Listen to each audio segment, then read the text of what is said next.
Assalamualaikum warahmatullahi wabarakatuh. Alhamdulillahirabbil alamin. Rabbi shrah li sadri wa yassir li amri wahlul 'uqdatam min lisani yafqahu qawli. Amma ba'd.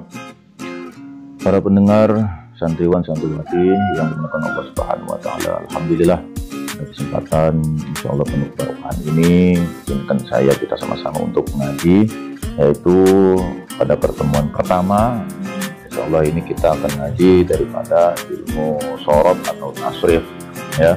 Jadi insya Allah pada kesempatan hari ini saya ingin mencoba memberikan penjelasan atau sama-sama kita belajar apa sih itu ilmu tasrif dan apa sih bagian-bagian daripada ilmu tasrif dan manfaat kita belajar ilmu tasrif. Jadi insya Allah pada kesempatan ini ya acuan daripada apa yang saya sampaikan nanti adalah kitab tasrif ya. Ini kitab insya Allah sudah banyak dipakai di beberapa pesantren baik salaf maupun modern, dan yang insya Allah akan yang saya sampaikan nanti ini dengan saya ingin menyampaikan ini dengan bahasa-bahasa yang mudah dicerna.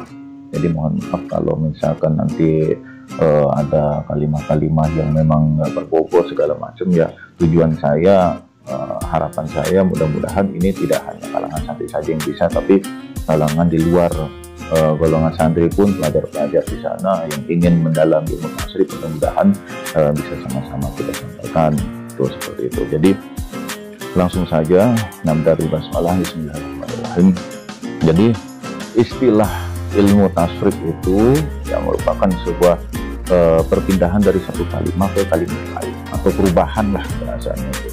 Nah, dalam ilmu tasrif juga itu jadi terbagi menjadi dua, itu ada tasrif istilah dan tasrif lugawi. Nah, ini bagi yang pesantren pasti sudah paham dan sudah tahu. Jadi perlu kita ketahui untuk penjelasan daripada tasrif istilahi ya, kalau di kitabnya itu kan tertulis contoh saja ya, nasoro, yansuru, nasron ya, nasoro, yansuru, nasron ilal akhir. Nah, ini merupakan contoh daripada bagan atau susunan tasrif istilahi. Dalam pengertiannya adalah ya, perubahan kalimah dari segi waktu ya, misalkan sedang apa, kapan, akankah dia, siapa yang mengerjakan, dan apa yang dikerjakan. Nah, itu merupakan pengertian daripada perubahan daripada tasrif istilahi.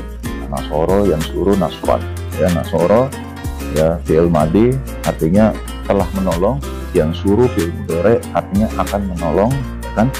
Nah, dari sedang dan akan seterusnya itu kalau kita tarik dalam kitabnya itu ya, nasoro, yang suruh, nasron dari kanan ke kiri. Sementara itu pengertian daripada tasrif istilahi. Sementara pengertian daripada tasrif lugawi itu perubahan dari kalimah itu sendiri atau bahasanya nih, ini kan tasrif istilahi dari kanan ke kiri. Tapi kalau tasrif lugawi itu kita dari atas ke bawah. Artinya ini fi'il madi pertama kan. Fi'il madi kita jabarkan lagi ke bawah. Nah, perubahan individu dari kalimatnya itu sendiri. Entah itu dari sendirikah, kemudian pindah ke berdua, pindah lagi ke jamak, atau dia itu laki-laki kah, atau dia itu perempuan kah. Nah, itu perubahan yang seperti itu disebut tasrif lugawi. Nah, misalkan contoh nasoro, tarik lagi ke bawah.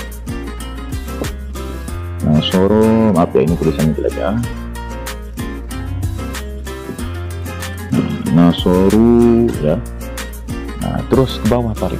Ini kan nasoro, nasoro, nasuru. Ini kan nasoro itu sendiri, dia telah menolong sendiri. Nasoro dia telah menolong berdua. Nasoru dia telah mereka telah menolong ya kan. Nah, ini perubahan dari kalimah itu sendiri ya. Entah itu berubah dari kalimat satu ke kalimat dua atau jamak, atau dia itu untuk laki-laki atau perempuan. Nah, itu tasrif lugawi. Nah, itu pengertian daripada. Jadi kalau kita tarik ke sini itu istilahnya tasrif istilahi. Kalau kita tarik ke bawah sini itu namanya tasrif lugawi ya. Nah, ini tasrif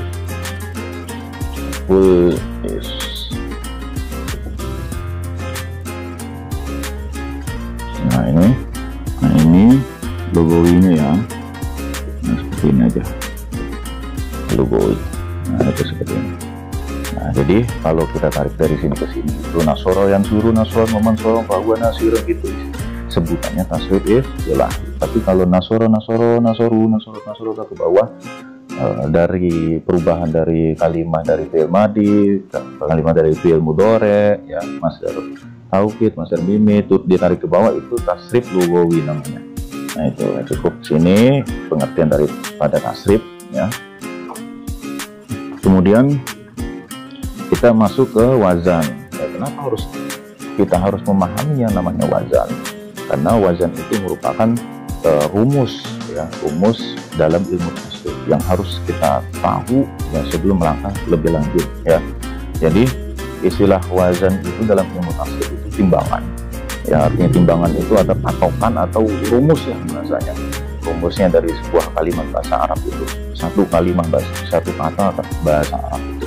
Contoh kita nggak jauh-jauh dari nasoro ya, misalkan nasoro ya, nasoro. Nah, ini satu kata kan, nasoro. Dalam bahasa Arab setiap kalimat atau setiap kata itu ya, satu kata itu punya wazan ya, untuk menentukan apa, agar kita tahu mana huruf aslinya. Nah, mana huruf aslinya. Jadi nasoro kalau bahasa Arabnya itu sudah menjadi baku itu fa'ala ya, daripada wazannya itu ya. Jadi fa'ala istilahnya wazan ya, fa'ala itu wazan dari setiap kalimat. Nah, fa'ala ini juga terdiri dari beberapa pengertian atau dari beberapa huruf yang biasa disebut dalam uraian atau rangkaian daripada tasrif, yaitu fa-nya itu sebutannya itu fa fi'il ya, ainnya itu sebutannya itu ain fi'il, lamnya itu sebutannya lam fi'il. Nah, kalau sudah sampai rangkaian seperti ini, gampang kita mencari wazan daripada nasoro ya. Kita tinggal uraikan turun ke bawah.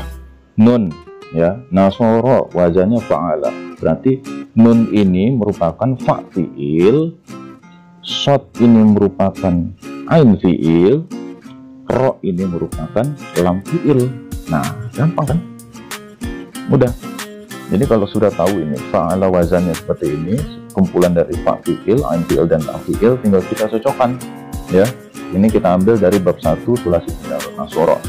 Contoh kalimat yang lain misalkan ya, doroba. Nah, doroba wazannya seperti apa? Gampang ya, fa'ala. Nah, jadi tanpa ditulis lagi fa'alanya pun kita sudah paham kalau sini ini sudah diuraikan. Dot ini merupakan fa fi'ilnya, ro ini merupakan ain fi'ilnya, ba ini merupakan lam fi'ilnya. Mohon maaf. Nah, seperti itu, gampang kan? Nah, jadi istilah wazan itu merupakan timbangan ya, patokan atau rumus. Jadi ini yang menentukan huruf-huruf asli dari sebuah kalimat bahasa Arab ya. Berarti ini dot ini doroba itu merupakan huruf asli semuanya. Nanti nasoro huruf asli semuanya. Kenapa huruf asli? Karena ini fa'ala ini sudah pas nih, satu-satu nih masuk. Ini nun ini ke fa, berarti jadi fa fi'ilnya, shod ini ain, berarti ain fi'ilnya, ro ini lam, berarti lam fi'ilnya. Berbeda nanti kalau sudah masuk ke ini fi'il madi ya, fi'il mudhari misalkan nasoro yang suruh. Nah, yang suruh wazannya seperti apa? Tinggal ditambahkan ini kan, nasoro ya, kita nun berarti ya fa fi'ilnya. Kita cari fa fi'ilnya dulu, nun. Nah, nasoro berarti fa, shotnya ain fi'il, ro-nya lam fi'il. Iya-nya seperti apa? Iya-nya ini merupakan huruf ziyadah atau huruf tambahan. Jadi tinggal ditambahin di sini. Nah, jadi harokat harus sama karena ini rumusnya. Nah, jadi yang suruh jadi yaf'ulu. Nah, itu kelihatan kan huruf aslinya mana? Huruf aslinya kita cari fa'ala, pokoknya fa'ala huruf asli. Jadi ketahuan huruf mana huruf tambahan, mana huruf asli. Fa-nya itu nun, ainnya itu shod, lamnya itu berarti nasor ini huruf asli. Nah, wazannya apa? Dari fa'ala.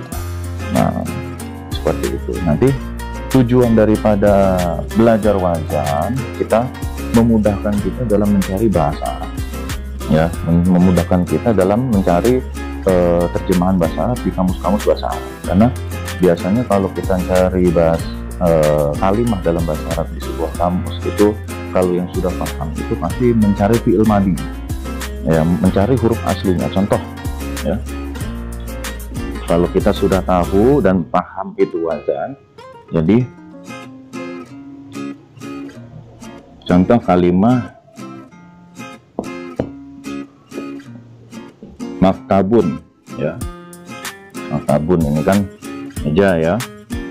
Nah, bagaimana cara mencari huruf asli daripada maktabun, ya? Nah, kita cari fi'il madinya dulu, ya, fi'il madinya, huruf aslinya, ya. Ini kita cari wazannya dulu. Wazannya berarti maf'alun. Nah, ketahuan huruf aslinya apa aja? Huruf aslinya fi'ilnya berarti kaf, ya kan? Ain fi'ilnya berarti ta, baknya ini merupakan fi'ilnya, jadi kataba. Ketahuan fi'il madinya. Mim ini merupakan huruf isti'adah. Jadi maktabun aslinya adalah kataba. Nah, huruf aslinya. Jadi cara mudahnya kita setelah memahami daripada belajar wazan itu memudahkan kita dalam mencari terjemahan di kamus bahasa Arab itu, dan nanti juga jadi memudahkan kita di langkah-langkah selanjutnya. Nah, itu jadi pada kesempatan kali ini, yang pertama kita belajar tasrif. Tasrif merupakan perubahan sebuah kalimat dari kalimat satu ke kalimat lainnya.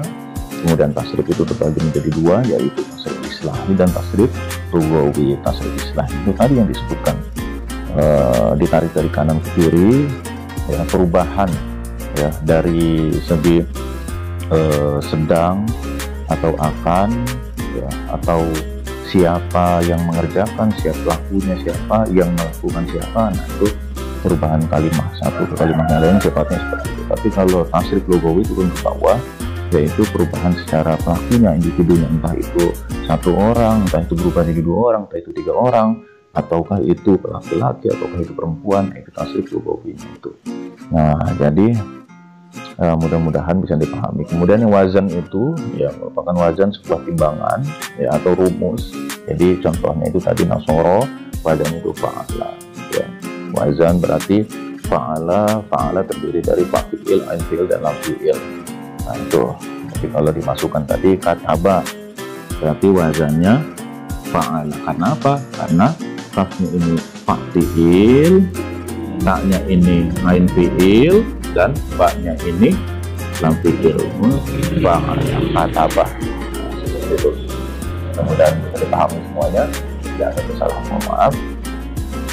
Akhirul kalam, billahi taufiq wal hidayah. Assalamualaikum warahmatullahi wabarakatuh.